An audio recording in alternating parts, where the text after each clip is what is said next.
Selamat sore pemirsa, kembali lagi bersama kami di Sumatera Utara hari ini, edisi Minggu 7 Juni 2026. Sejumlah informasi telah kami rangkum untuk Anda. Bersama saya Nashwa Sabita, inilah berita selengkapnya. Polres Binjai ungkap 23 kasus narkoba dalam operasi Antik Toba 2026. Garuda Muda waspadai persaingan grup. Jembatan Merah Putih Presisi membantu masyarakat pedesaan.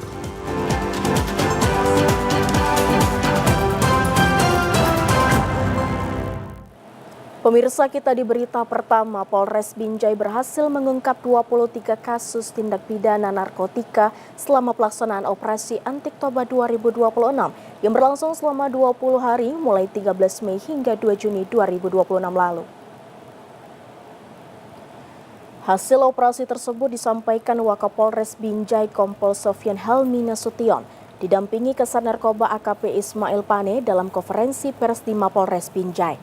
Menurut Sofyan, dari 23 kasus yang berhasil diungkap, polisi mengamankan 28 tersangka yang terdiri dari 27 laki-laki dan 1 perempuan. 6 diantaranya merupakan residivis kasus narkotika. Petugas menyita sejumlah barang bukti berupa sabu-sabu seberat 30,49 gram, ekstasi sebanyak 24 butir, ganja seberat 46,86 gram, 10 unit telepon genggam, 9 unit sepeda motor yang diduga hasil transaksi narkoba. Para tersangka dijerat pidana terkait peredaran dan penyalahgunaan narkotika dengan ancaman hukum penjara antara 4 hingga 12 tahun. Selain pengungkapan kasus individual, Polres Binjai juga melaksanakan 2 kegiatan gerebek sarang narkoba GSN. Dalam operasi tersebut ditemukan sejumlah alat hisap sabu, plastik klip, kaca pirex, serta sisa narkotika. Petugas kemudian membongkar dan memusnahkan 2 gubuk yang diduga digunakan sebagai lokasi penyalahgunaan narkoba. Di Kecamatan Binjai Timur, dalam penggerebekan tersebut, petugas mengamankan 3 orang dan menyita sabu dan lainnya serta bangunan yang digunakan sebagai sarang narkoba turut dibongkar. Sebagai upaya pencegahan, tim gabungan Polres Binjai bersama TNI, BNNK Binjai, dan Satpol PP juga menggelar razia tempat hiburan malam 1 Juni lalu. Pemeriksaan dilakukan di salah satu diskotik dalam kondisi tutup, serta diskotik lainnya di wilayah Kabupaten Langkat. Wakapolres Binjai menegaskan bahwa pemberantasan narkoba akan terus dilakukan secara berkelanjutan guna melindungi masyarakat, khususnya generasi muda, dari bahaya penyalahgunaan narkotika. Untuk selanjutnya kita tetap melakukan giat mungkin yang dilibatkan yang mana barang-barang narkoba, manakala ada laporan dari masyarakat kita tidak lanjutin untuk dibongkar, dibakar, dan kita mengamankan beberapa barang bukti. Dan untuk TAM selalu kita melakukan penyelidikan yang mana sebagai sesuai dengan pokok kepolisian untuk pemantauan manakala ada kita lakukan penggeledahan kembali. Sebanyak 33 tersangka pengedar narkoba terjaring dalam operasi Antik Toba tahun 2026 yang digelar selama 21 hari di wilayah hukum Polres Batubara. Para tersangka pengedar narkoba ditangkap di sejumlah lokasi berbeda di Kabupaten Batubara. Kepala Satuan Reserse Narkoba Polres Batubara, AKP Arifin Purba, mengatakan bahwa operasi Antik Toba 2026 dilaksanakan mulai tanggal 13 Mei hingga 2 Juni 2026. Selama operasi berlangsung, Satres Narkoba Polres Batubara berhasil mengungkap 29 kasus narkotika. 5 kasus merupakan target operasi orang dengan 5 tersangka, sementara 6 kasus target operasi tempat berhasil diungkap dengan 6 tersangka. Adapun 18 kasus non-target operasi berhasil diungkap dengan 22 tersangka.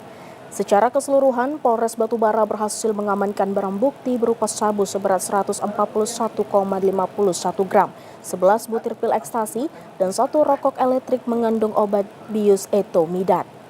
Polres Batubara menegaskan akan terus meningkatkan penindakan terhadap pelaku peredaran gelap narkotika guna menciptakan lingkungan yang aman dan bersih dari penyalahgunaan narkoba. Polres Batubara juga mengajak seluruh masyarakat untuk berperan aktif memberikan informasi terkait peredaran narkotika sebagai bentuk dukungan dalam mewujudkan Batubara yang bebas narkoba. Jadi total keseluruhan hasil rekap Antik Toba 2026 untuk Polres Batubara itu ada kita ungkap sekitar 29 kasus selama 13 Mei sampai dengan 2 Juni selama operasi anti berjalan. Dan tersangka yang berhasil kita amankan ada sekitar 33 tersangka yang berhasil kita amankan dari 29 kasus. Untuk jumlah barang bukti yang berhasil kami amankan selama operasi anti, ada berbagai macam jenis narkoba yang kami amankan. Terdiri dari sabu ada berjumlah sekitar 141,51 gram. Untuk ekstasi ada sekitar 11 butir. Dan ada juga ini kami temukan juga satu buah vape yang mengandung etomidate yang bermerek 7-Eleven. Polres Pemantang Siantar menggelar konferensi pers hasil akhir OPS Antiktoba tahun 2026 periode 13 Mei sampai 2 Juni 2026 di Polres Pemantang Siantar Rabu lalu. Wakapolres Pematang Siantar Kompol Budiano Saputro SHMH didampingi Kesat dan Kasih di jajarannya melakukan konferensi pers yang dihadirkan para tersangka beserta barang bukti hasil pengungkapan kasus sebagai bentuk transparansi kepada masyarakat atas kinerja Polres Pematang Siantar dalam penegakan hukum terhadap pelaku tindak pidana narkotika. Wakapolres Pematang Siantar menyampaikan selama pelaksanaan operasi Antiktoba 2026, Polres Pematang Siantar berhasil mengungkap sebanyak 18 kasus tindak pidana narkotika dengan rincian target operasi berhasil diungkap. Operasi lokasi sebanyak 7 target dan berhasil diungkap. Operasi narkotika sebanyak 4 kasus dari hasil pengungkapan tersebut. Petugas berhasil mengamankan 29 orang tersangka yang saat ini sedang menjalani proses penyidikan. Adapun barang bukti yang berhasil diamankan meliputi narkotika jenis sabu sebanyak 1.143 gram dan narkotika jenis ekstasi sebanyak 17 butir. Narkotika jenis ganja sebanyak 7 kilo 92,87 gram serta vape yang mengandung zat etomidate sebanyak 2 buah. Polres Pemantang Siantar mengajak seluruh masyarakat untuk turut berperan aktif dalam memerangi narkoba dengan memberikan informasi kepada pihak kepolisian apabila mengetahui adanya aktivitas peredaran maupun penyalahgunaan narkotika di lingkungan sekitar, pungkas Kompol Budiono. Target operasi orang ada 7 target, alhamdulillah ini terpenuhi. Kemudian TO lokasi ada 7 target juga terpenuhi. Kemudian ada non-target operasi, sebanyak 4 kasus yang sudah diungkap oleh Sat Narkoba Polres Pematang Siantar. Dari pengungkapan tersebut, petugas berhasil mengamankan 29 orang tersangka yang saat ini sedang menjalani proses penyelidikan dan penyidikan sesuai dengan ketentuan peraturan perundang-undangan yang berlaku. Sementara Kasatgas Narkoba AKP Irwanta Sembiring SHMH menegaskan bahwa pihaknya tidak akan memberikan ruang bagi para pelaku peredaran gelap narkotika di wilayah kota Pemantang Siantar.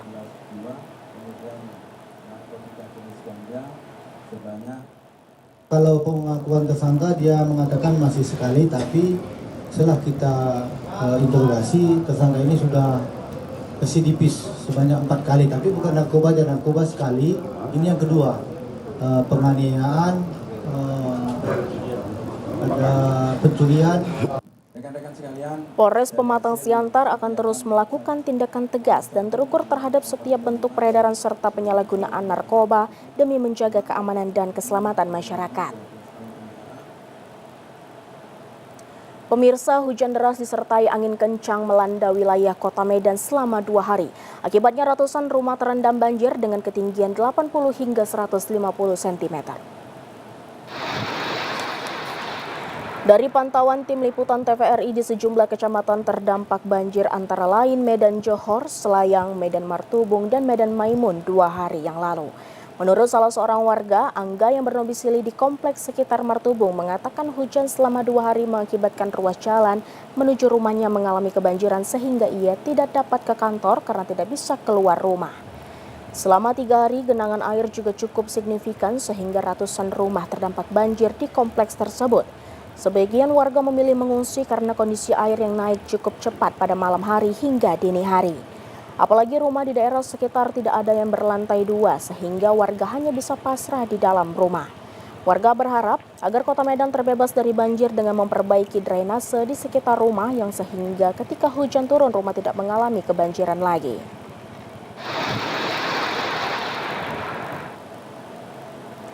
Pemirsa, kami akan segera kembali dengan informasi lainnya. Tetaplah bersama kami di Sumatera Utara hari ini.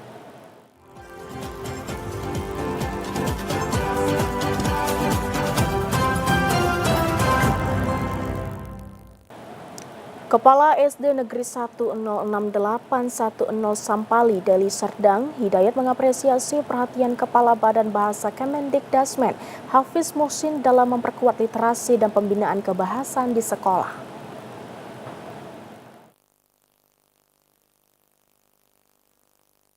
Kegiatan tersebut disambut antusias oleh para guru dan siswa sebagai bentuk dukungan terhadap upaya peningkatan kualitas pendidikan, khususnya dalam penguatan kemampuan berbahasa Indonesia sejak usia dini. Dari perspektif sekolah, kehadiran pemerintah melalui program pembinaan bahasa dinilai memberikan motivasi bagi peserta didik untuk semakin mencintai bahasa Indonesia, sekaligus meningkatkan minat baca dan menulis. Selain memperkaya wawasan siswa, kegiatan ini juga menjadi ruang kolaborasi antara satuan pendidikan dan pemangku kepentingan dalam menciptakan ekosistem literasi yang lebih kuat di lingkungan sekolah. Kepala Sekolah Dasar Negeri 1068110 Sampali, Hidayat, menyampaikan apresiasi atas perhatian yang diberikan terhadap penguatan literasi dan kebahasaan di sekolah. Ia berharap kegiatan serupa dapat terus berlanjut sehingga mampu meningkatkan kompetensi siswa, memperkuat budaya membaca, serta menumbuhkan kecintaan terhadap bahasa Indonesia sebagai identitas bangsa. Sangat bangga sekali atas kunjungan dari Bapak Hafiz Muhsin yang telah berhadir di sekolah kami ini. Tentu dengan hadirnya Bapak Kepala Badan Bahasa Kemendikdasmen ini dapat menjadi suatu kebanggaan dan motivasi secara menyeluruh, baik itu siswa dan juga guru-guru untuk dapat meningkatkan literasinya sehingga dapat membentuk anak-anak kita ini menjadi anak-anak yang memiliki kecerdasan nantinya yang luar biasa dan memiliki kepribadian yang baik. Dan juga di sini tentu harapan kami kepada Bapak Hafiz Muhsin untuk sekiranya jangan hanya sampai pada kegiatan ini aja, dan kami ingin juga supaya akan ada tindak lanjutnya untuk dapat membina ataupun mendampingi sekolah-sekolah yang ada khususnya di Kabupaten Deli Serdang. Terima kasih. Polres Mandailing Natal resmikan pembangunan jembatan merah putih presisi di Desa Aik Mata, Penyambungan Mandailing Natal. Salah satu pembangunan jembatan yang sangat dibutuhkan masyarakat di Desa Aik Mata, Kecamatan Penyambungan, Kabupaten Mandailing Natal, yakni jembatan penghubung antar desa. Selama ini, masyarakat yang hendak beraktivitas ke pusat kota Penyambungan harus menggunakan jembatan kayu. Kondisi ini sudah puluhan tahun dirasakan masyarakat, bahkan setiap melewati jembatan ini harus ekstra hati-hati dikarenakan jembatan sudah sering ambruk karena termakan usia. Kini kehadiran program Jembatan Merah Putih Presisi oleh Polri atas arahan Presiden Republik Indonesia Prabowo Subianto, ratusan masyarakat dapat menikmati jembatan tanpa dibayangkan rasa takut saat melintasi sungai di bawah jembatan yang dibangun Satuan Tugas Polres Mandailing Natal. Bahkan jembatan ini sudah bisa dilewati kendaraan roda 2 dan roda 4. Pembangunan Jembatan Merah Putih Presisi ini merupakan bentuk wujud komitmen Polri sesuai dengan slogan Polri untuk masyarakat. Kerjakan bersama-sama antara masyarakat, Polri, Provinsi Kecamatan Penyambungan, kemudian juga dari Polres Mandailing Natal. Tujuan pembangunan jembatan ini merupakan bentuk wujud kehadiran Polri di tengah masyarakat sesuai dengan slogan Polri untuk masyarakat, di mana perintah langsung Bapak Kapolri yang mengejawankan pesan dan perintah Bapak Presiden agar Polri dekat dengan masyarakat. Untuk itu kami mewujudkan pembangunan jembatan Merah Putih Presisi untuk bisa dipergunakan oleh masyarakat Desa Aik Mata seterusnya. Wakil Bupati Mandailing Natal Atika Asmi Utami Nasution mengapresiasi program pembangunan Jembatan Merah Putih Presisi yang dilakukan Polres Mandailing Natal, di mana dapat membantu program pemerintah daerah dalam mewujudkan infrastruktur bagi masyarakat. Tentu kita berharap program ini akan terus berlanjut. Kalau terus berlanjut berarti dia bagus. Berarti dia program yang diharapkan masyarakat yang kepentingannya bukan kepentingan personal, bukan kepentingan organisasi, tetapi betul-betul kebutuhan masyarakat, di mana masing-masing organisasi instansi di negara ini diberikan tugas oleh Bapak Prabowo, Bapak Presiden, untuk betul-betul hadir di tengah masyarakat. Salah satu kehadiran Polri di sini adalah dengan pembangunan jembatan Merah Putih Presisi ini. Pemirsa, objek wisata air terjun di kawasan Taman Eden 100 Kabupaten Toba semakin diminati wisatawan dari berbagai daerah. Keindahan alam yang masih asri, udara sejuk pegunungan, serta panorama hutan tropis menjadikan kawasan ini sebagai salah satu destinasi favorit di kawasan Danau Toba. Bahkan kawasan kini dikenal sebagai bagian dari geostate dalam kawasan Toba Caldera UNESCO Global Geopark yang diakui UNESCO. Taman Eden Sertaus juga dikenal sebagai kawasan agrowisata edukasi yang memiliki kebun andaliman serta berbagai tanaman buah tropis. Wisatawan tidak hanya menikmati keindahan alam tetapi juga dapat belajar tentang budidaya tanaman khas Batak yang menjadi identitas kuliner Sumatera Utara. Salah seorang wisatawan, Duma Bulan Nasution, mengaku merasa nyaman saat berkunjung ke kawasan Taman Eden 100. Menurutnya, suasana alam di lokasi tersebut masih sangat asri, segar, dan dingin, sehingga cocok dia jadikan tempat untuk hiking, trekking, maupun berkemah bersama keluarga dan komunitas pecinta alam. Wisatawan tersebut berharap akses jalan menuju lokasi wisata dapat kembali diperbaiki agar perjalanan wisata menjadi lebih nyaman dan aman. Selain itu, pengelola juga diharapkan terus menjaga kebersihan kawasan wisata sehingga keindahan alam Taman Eden 100 tetap lestari dan semakin diminati wisatawan dari berbagai daerah. Oke, terima kasih. Kami pengunjung dari Medan. Kebetulan kita penggemar TVRI dan dari dulu kita adalah orang TVRI juga. Bersinetron dan segala macam. Hari ini kita ketemu dengan orang TVRI di wisata air terjun Taman Eden.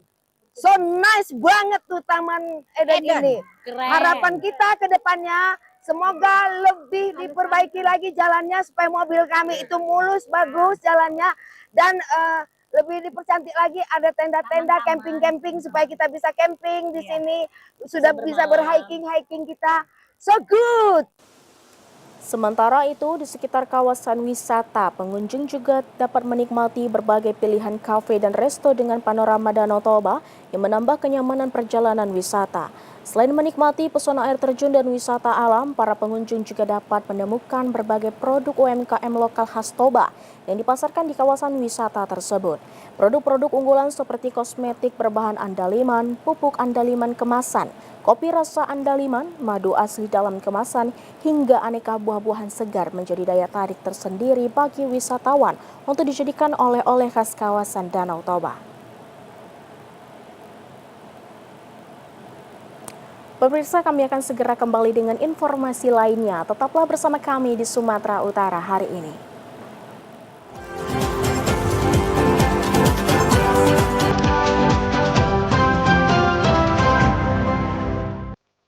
لبيك اللهم لبيك.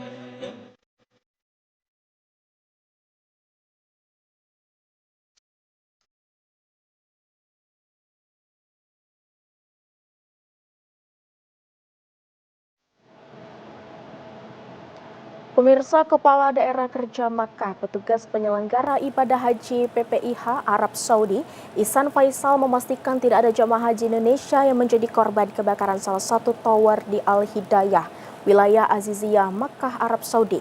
Sebelumnya, sebuah insiden kebakaran terjadi di salah satu ruangan di salah satu tower Al-Hidayah Aziziyah, Makkah pada Jumat malam. Sebuah insiden kebakaran terjadi di sebuah ruangan di salah satu tower di Al-Hidayah Aziziyah, Makkah pada Jumat 6 Juni 2026. Insiden kebakaran itu terjadi sekitar pukul 6 waktu Arab Saudi. Al-Hidayah Tower adalah kompleks beberapa tower yang biasa dihuni jamaah haji dari berbagai negara termasuk Indonesia. Tahun ini ada jamaah embarkasi Banten, Padang, dan Banjarmasin yang berada di kompleks Al-Hidayah Sektor 10 Makkah. Meski sempat terjadi insiden kebakaran, Kepala Daerah Kerja Makkah PPIH Arab Saudi Ihsan Faisal memastikan tidak ada korban luka atau jiwa dari kalangan jemaah haji Indonesia. Menurut Ihsan, sesuai protokol kedaruratan, petugas haji sektor 10 bersama manajemen hotel sempat mengevakuasi para jamaah di tower 6, 7, dan 8 melalui tangga darurat. Sebab sesuai SOP saat terjadi kebakaran, pihak hotel akan mematikan lift. Para jemaah pun diimbau untuk selalu waspada atau selalu hati-hati dalam setiap kondisi. Kemarin yang terjadi, alhamdulillah ya, semua jemaah dalam kondisi aman, selamat, dan juga tidak panik ya. Jadi ketika lift itu dimatikan, mereka langsung beralih menuju tangga darurat. Alhamdulillah semuanya bisa berjalan lancar. Guna mencegah potensi risiko kebakaran, Ihsan meminta para jemaah untuk waspada dengan berbagai perangkat listrik dan elektronik yang ada di kamar. Potensi risiko kebakaran di Makkah semakin besar karena cuaca di luar pun panas. Faktor ini pun bisa memperbesar risiko. Belanja oleh-oleh jamaah haji menjelang kepulangan ke tanah air menjadi salah satu sorotan dalam penyelenggaraan haji tahun ini. Kementerian Haji dan Umroh mendorong jamaah agar tidak berlebihan berbelanja di Arab Saudi dan mulai memanfaatkan produk berupa tersedia di Indonesia untuk memperkuat ekosistem ekonomi dalam negeri. Wakil Menteri Haji dan Umroh RI Dhanil Anzar Simanjuntak mengimbau jamaah haji Indonesia agar tidak berlebihan berbelanja di Arab Saudi. Wamenhaj juga meminta jamaah memanfaatkan produk serupa yang tersedia di Indonesia untuk memperkuat ekosistem ekonomi dalam negeri. Imbauan ini disampaikan Wakil Menteri Haji dan Umroh Dhanil Anzar Simanjuntak saat lari pagi bersama tim media center haji di Madinah. Menurut Wamenhaj, ekosistem ekonomi haji dan umroh perlu memberikan dampak yang lebih besar bagi perekonomian nasional. Oleh karena itu, jemaah diharapkan tidak terlalu berlebihan membeli barang atau oleh-oleh selama berada di Makkah dan Madinah. Dhanil menilai, banyak produk dan komoditas yang dijual di Arab Saudi sebenarnya memiliki ketersediaan yang sama atau serupa di Indonesia. Oleh karena itu, jemaah dapat mempertimbangkan pembelian oleh-oleh setelah tiba di tanah air, baik di asrama haji maupun di daerah masing-masing. Langkah ini dinilai dapat mendorong perputaran ekonomi domestik dan memberikan manfaat yang lebih luas bagi pelaku usaha dalam negeri. Saya sih berharap kalau pesan Presiden Prabowo itu ekosistem ekonomi haji itu artinya kita mau memperkuat ekosistem ekonomi haji dan umrah, itu memperkuat ekonomi lokal. Nah, sebab itu sebagian besar produk-produk dan komoditi di Saudi itu kan banyak juga berasal dari Indonesia. Nah, ada baiknya jamaah-jamaah bisa juga tidak hura-hura begitu, tidak berlebihan membeli barang-barang itu di Mekah atau Madinah. Beli coba nanti di asrama haji, kemudian atau di tempat-tempat mereka masing-masing, itu barang-barangnya saya pikir sama dan itu bisa membantu ekosistem ekonomi kita di tanah air. Sementara itu, kondisi nilai tukar dolar yang masih tinggi juga menjadi pertimbangan dalam imbauan ini. Harga barang di Arab Saudi dinilai cenderung lebih mahal dibandingkan produk serupa yang dapat ditemukan di Indonesia. Dengan membelanjakan dana secara lebih bijak, jamaah tetap dapat membawa kenangan dan oleh-oleh untuk keluarga sekaligus memberikan kontribusi bagi penguatan ekonomi nasional. Paling nggak 500 meter pertama udah selesai. Jemaah haji kelompok terbang 2 asal Langkat atas nama Nadira Sirajuddin Ismail, 66 tahun, meninggal dunia setelah menyelesaikan seluruh rangkaian ibadah mabit di Madinah. Anak bungsu almarhumah Fauzil Khahir menceritakan secara detail kronologi detik-detik menjelang wafatnya sang ibu pada Jumat 29 Mei 2026 lalu. Peristiwa duka itu terjadi di atas bus saat rombongan jemaah haji Kabupaten Langkat bersiap bertolak kembali menuju hotel di Makkah. Hal ini dikatakan Fauzil Khahir, anak bungsu almarhum saat sedang menerima koper di Bekasi, Medan baru-baru ini. Fauzil mengatakan 1 hari sebelum dinyatakan wafat, ibundanya sempat mengeluhkan kondisi fisik yang menurun akibat dedera, sesak napas, serta sakit perut ketika sedang mengantri di fasilitas toilet umum Tenda Mina. Keluarga sempat menelepon almarhum 1 hari sebelum wafat. Almarhum Subar mengabarkan bahwa kondisinya sudah membaik dan akan kembali ke hotel di Mekah.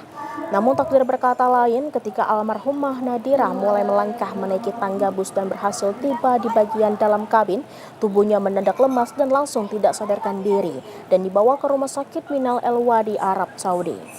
Semasa hidupnya, almarhum Nadira dikenal luas oleh masyarakat sekitar sebagai sosok ibu yang berusaha dan mendedikasi waktunya untuk mengabdi sebagai seorang guru mengaji. Sehari-hari mengajar ngaji, guru ngaji. 2 minggu sebelum berangkat ada keluhan besar, cuman kami bawakan ke Langkat, ke rumah sakit di Langkat. Itu kata dokter ada seperti radang di jantung, cuma dikasih obat, dan obat tadi juga yang dibawa ke Tanah Suci. Kemudian selama Tanah Suci alhamdulillah sehat. Kemudian ibunda ini memang cukup terasa bagi kami, apalagi kami tidak bisa melihat di akhir beliau pergi. Tapi alhamdulillah kami terima kasih kepada Allah Subhanahu wa taala telah memilih ibunda kami untuk bersemayam di Tanah Suci Makkah. Kepulangan jemaah haji asal angkat kelompok terbang 2 disambut hangat oleh Wakil Gubernur Sumut Surya bersama petugas penyelenggara ibadah haji dan Bekasi, Medan. Pemirsa, kami akan segera kembali dengan informasi lainnya. Tetaplah bersama kami di Sumatera Utara hari ini.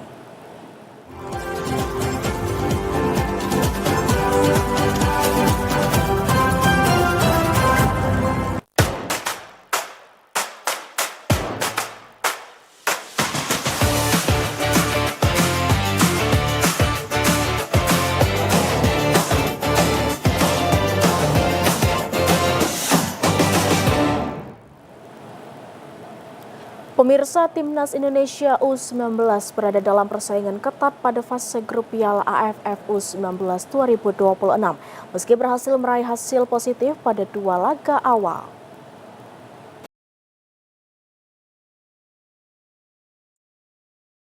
Timnas Indonesia U19 masih bersaing ketat dalam perebutan tiket semifinal Piala AFF U19 2026 meski berhasil meraih 2 kemenangan beruntun pada fase grup. Skuad Garuda Muda mengoleksi 6 poin setelah menaklukkan Myanmar dan Timor Leste dengan skor identik 3-0 sehingga menempatkan Indonesia di papan atas klasemen sementara grup A. Namun, posisi Indonesia belum sepenuhnya aman. Vietnam juga mengumpulkan poin sempurna dan unggul dalam produktivitas gol, sehingga persaingan memperebutkan status juara grup masih terbuka. Kondisi ini membuat hasil pertandingan terakhir fase grup menjadi penentu bagi kedua tim untuk memastikan langkah ke babak semifinal.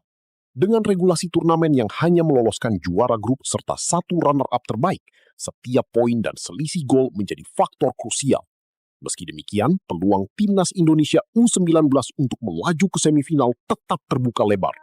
Dukungan supporter di Stadion Utama Sumatera Utara diharapkan mampu menjadi tambahan motivasi bagi anak asuh Nova Arianto untuk meraih hasil maksimal pada laga penentuan.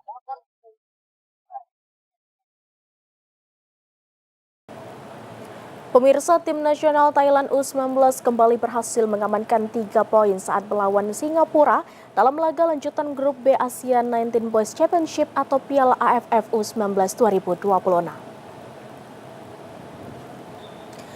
Thailand menang dengan skor meyakinkan 4-0 di Stadion Teladan malam tadi dan memastikan diri kokoh di puncak klasemen sementara grup B dengan ditempel ketat oleh Malaysia setelah sebelumnya menungkuk Brunei Darussalam dengan skor telak 9-0. Menghadapi Singapura pada laga keduanya di ajang ASEAN 19 Boys Championship menghadiri Singapura, timnas Thailand U19 tampil memukau dan impresif seperti biasanya. Menguasai mutlak jalannya permainan, tim Gajah Putih berhasil mendudukkan Singapura dengan 4 gol tanpa balas. Bagi Thailand, kemenangan ini semakin membuka peluang untuk melaju ke fase berikutnya. Sementara bagi Singapura, kekalahan ini menjadi yang kedua sekaligus memupus harapan mereka untuk lanjut ke babak selanjutnya. Pelatih timnas Thailand U19 Chukapan Punpe mengatakan hasil malam tadi penting bagi skuad asuhannya karena peluang untuk melaju ke semifinal Piala AFF U19 yang dihelat di Sumut ini semakin besar. Meski menjadi salah satu tim favorit juara di turnamen ini, tim nasional Thailand U19 mengaku tak ingin lengah dan terbawa pujian. Skuad Gajah Putih Muda menegaskan akan tetap melakukan latihan intensif selama berada di Sumut dan menganalisis setiap kelemahan calon-calon lawannya, terutama menuju babak akhir fase grup ini.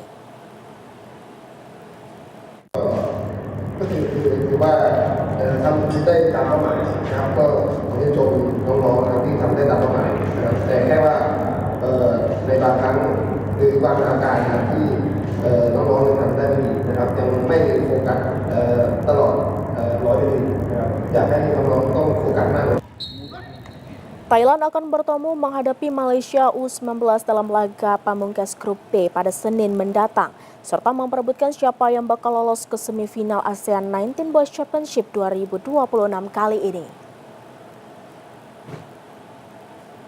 Pemirsa, berikut informasi perakiraan cuaca di sejumlah daerah di Sumatera Utara dari Badan Meteorologi, Klimatologi, dan Geofisika, wilayah 1 Medan berlaku Senin 8 Juni 2026.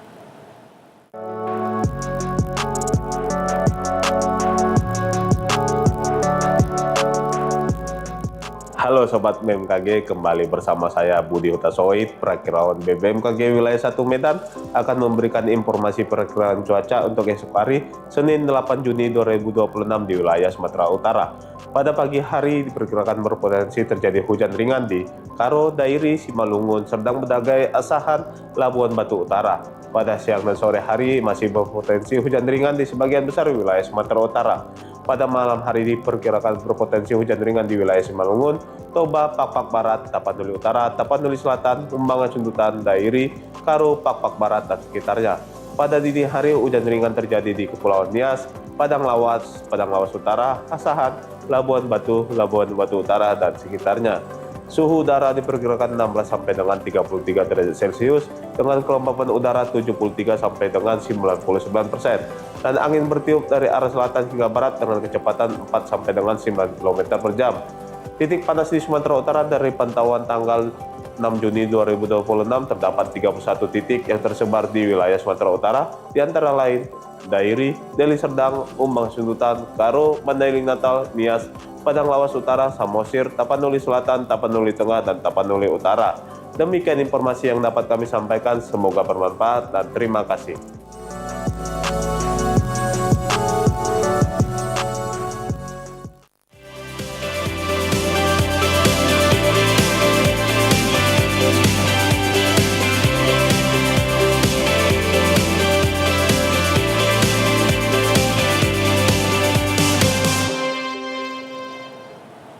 Sebagai upaya menjaga pelestarian lingkungan dan ekosistem global, pemerintah daerah gencarkan aksi gotong royong pada peringatan Hari Lingkungan Hidup di sejumlah lokasi.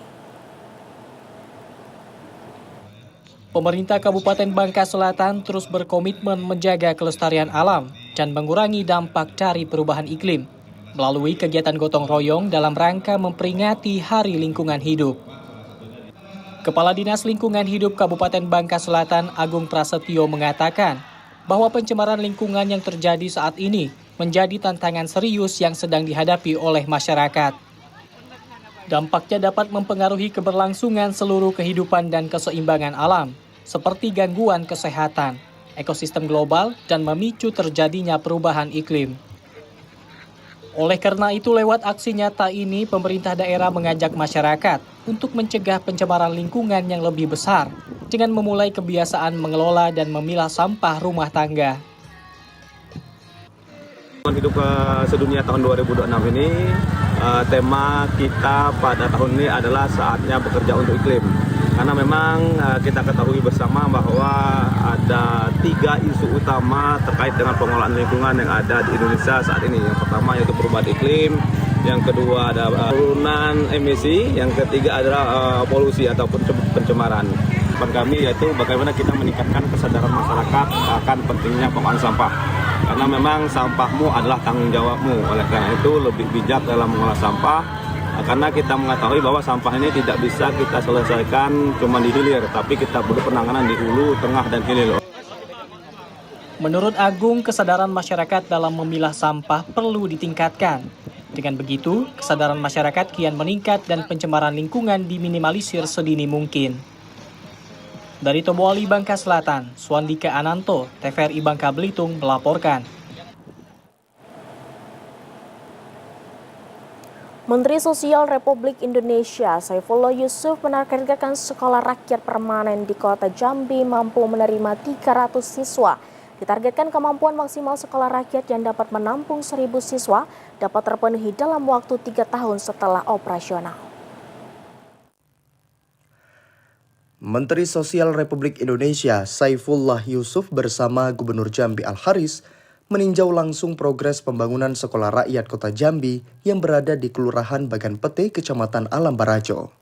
Peninjauan itu dilakukan untuk memastikan pembangunan program pendidikan unggulan yang digagas Presiden Prabowo Subianto ini berjalan sesuai target dan dapat segera dimanfaatkan oleh masyarakat. Mensos Saifullah Yusuf mengatakan, pada tahun pertama operasional, sekolah rakyat Kota Jambi ditargetkan mampu menerima 300 siswa, yang terdiri dari 100 siswa tingkat SD, 100 siswa tingkat SMP, dan 100 siswa tingkat SMA. Sementara kemampuan maksimal sekolah rakyat yang dapat menampung 1.000 siswa ditargetkan terpenuhi dalam waktu 3 tahun setelah operasional. Gus Ipul berharap dengan pengawasan maksimal, seluruh proses pembangunan tetap berjalan sesuai target yang telah ditetapkan pada 20 Juni 2026, walaupun untuk saat ini progresnya masih di angka 70%. Sesuai rencana, target akhir Juni sudah selesai. Sekarang sudah mencapai 70%. Di tempat inilah nanti ada 1.000 siswa dari tingkat SD, SMP, dan SMA dari keluarga paling tidak mampu di Kota Jambi akan mengikuti proses pembelajaran. Gubernur Jambi Al-Haris mengatakan Pemprov Jambi memberikan perhatian khusus terhadap percepatan penyelesaian pembangunan sekolah rakyat Kota Jambi. Al-Haris minta kontraktor pelaksana menambah jumlah tenaga kerja agar proses pengerjaan dapat selesai tepat waktu tanpa mengurangi kualitas bangunan. Saya bilang tadi dengan pihak kontraktornya, tambah tukangnya lagi. Kan udah finishing nih. Tetapi kalau dikit tukangnya nanti kesannya buru-buru. Kalau buru-buru nanti dan tidak berkualitas, maka tambah tukang lagi, pengawasannya ketat lagi, insya Allah selesai. Ya. Untuk memastikan kesiapan operasional, Kementerian Sosial saat ini sedang melakukan proses rekrutmen untuk seluruh perangkat sekolah, mulai dari guru hingga juru masak di sekolah rakyat. Randy Arta, TVRI Jambi melaporkan. Pemirsa, pemerintah terus mendorong pelaku usaha memiliki sertifikat halal terus dilakukan secara masif di Kota Payakumbuh. Petugas pendamping sertifikasi halal terus melakukan jemput bola dengan mendatangi para pedagang dan pelaku usaha di berbagai lokasi keramaian. Langkah ini dilakukan untuk mendukung program nasional sertifikasi halal gratis bagi UMKM. Memaksimalkan program sertifikasi produk halal gratis dari pemerintah, petugas pendamping sertifikasi halal di Kota Payakumbuh turun langsung ke lapangan. Mereka mendatangi pelaku usaha dan pedagang di berbagai titik keramaian seperti pasar, bazar, dan kegiatan masyarakat lainnya. Langkah jemput bola ini dilakukan agar seluruh pelaku usaha dapat memiliki sertifikat halal sesuai dengan program pemerintah pusat. Selain memberikan informasi, petugas juga memberikan edukasi terkait manfaat dan pentingnya sertifikasi halal bagi produk yang dipasarkan. Petugas pendamping juga melakukan pemantauan terhadap proses produksi serta bahan yang digunakan. Kedepannya, pelaku usaha terus didorong untuk melakukan pendaftaran produk halal. Untuk tahun 2026 ini, dari data yang kami peroleh dari 6.221 pelaku usaha yang sudah mendapatkan sertifikat halal gratis halal melalui program pemerintah namanya Self Declare. Di tahun 2026 ini, tepatnya di bulan Oktober, itu seluruh pelaku usaha ini sudah wajib memiliki sertifikat halal. Makanya kita dari pendamping produk halal ini melakukan sistem jemput bola kepada pelaku usaha yang belum memiliki sertifikat halal yang ada di Kota Payakumbuh. Kepada pelaku usaha, petugas pendamping produk halal juga memberikan penjelasan bahwa sertifikat halal dapat meningkatkan kepercayaan konsumen dan membuka peluang pasar yang lebih luas. Sementara pelaku usaha mengaku terbantu dengan sistem jemput bola dalam pengurusan sertifikat halal. Sebab mereka tetap bisa berproduksi, sertifikat halal menurut pelaku usaha akan membantu memasuki pasar yang lebih luas. Nggak ragu mengurus gitu kan, kita nggak perlu ngurus, bisa mengurus dulu, cuman kan langsung petugas kemari, ada dipermudah lah. Dampaknya kan untuk produksi awak nanti kan bisa masuk ke minimarket, supermarket, sasaran empuk ke situ. Dalam prosesnya petugas juga menyatakan kesiapan. Pemirsa, demikianlah Sumatera Utara hari ini. Mewakili seluruh kerabat kerja yang bertugas, saya Nashwa Sabita. Terima kasih atas perhatian Anda. Selamat sore dan sampai jumpa.